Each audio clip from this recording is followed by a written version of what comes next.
पंपासर। प्रस्तुत पद्यांश शबरी खंड काव्य से लिया गया है। यहाँ पर कवि नरेश मेहता जी ने पंपा सरोवर के पास मुनियों के आश्रम, बटुक जन के क्रियाकलाप, वहाँ के पशु पक्षी, प्रकृति सौंदर्य आदि का बड़ा ही मनोरम वर्णन किया है। शाल और सागौन वनों को पार किया शबरी ने, सुन रखा था नाम कभी पंपासर का शबरी ने।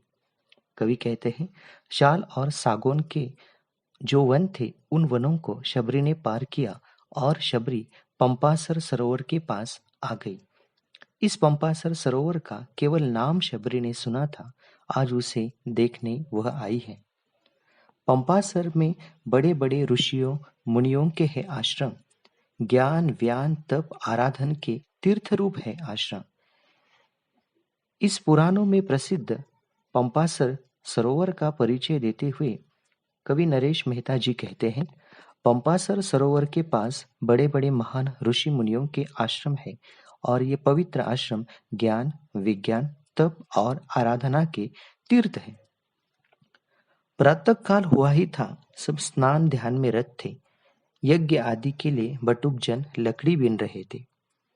आगे कवि नरेश जी पंपासर के पास स्थित ऋषि मुनियों के आश्रमों का वर्णन करते हुए कहते हैं, सुबह हो गई थी, शबरी ने देखा सब आश्रमवासी स्नान और ध्यान में व्यस्त थे और बटुक जन यानी वहां शिक्षा प्राप्त करने के लिए आए हुए सभी गुरुकुल के शिष्य यज्ञ के लिए लकड़ियां जमा कर रहे थे। कोई क्यारी छाट रहा था, सींच रहा जल कोई, दूही जा चुकी थी गाय, सब रंभा रही थी कोई।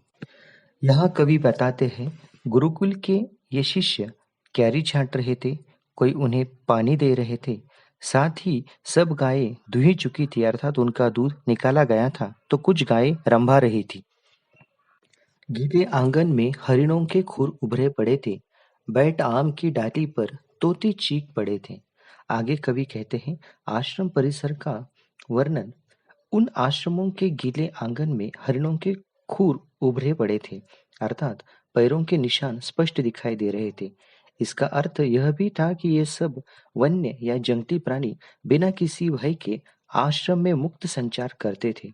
साथ ही आश्रम के पास आम के वृक्ष की डाली पर तोते चीख रहे थे।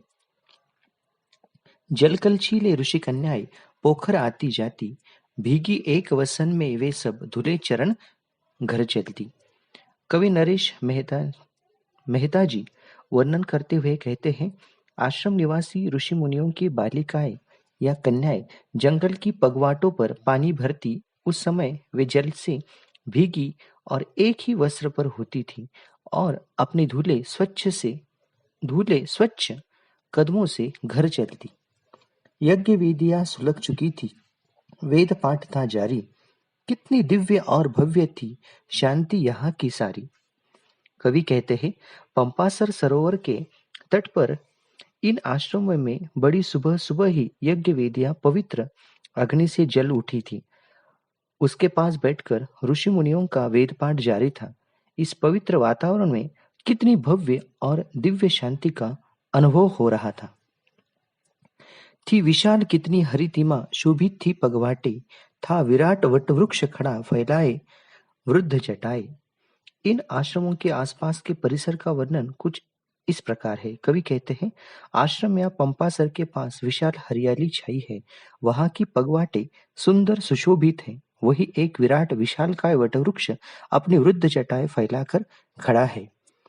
दूर किसी एकांत विजन में मुक्त मयूरी तन्मय देख रही अपने प्रिय का रास नृत्य जो रसमय। साथ ही कवि कहते हैं, इन्हीं वनों में दूर किसी एकांत वातावरण में मुग्ध मयूरी या मोरनी अपने प्रिय मोर का रसमय नृत्य मुग्ध होकर देख रही है। हर सिंगार चंपा कनेर कदली केला के थे फूले, कमलों पर टूटे पड़ते थे भ्रमर सभी रस भूले।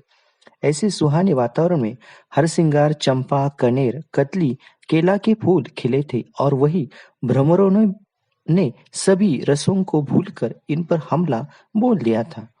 इस प्रकार कवि नरेश मेहता जी ने अपनी पंपासर इस कविता में पंपासर सरोवर के पास के प्रकृति का बड़ा मनोहारी वर्णन किया है। धन्यवाद।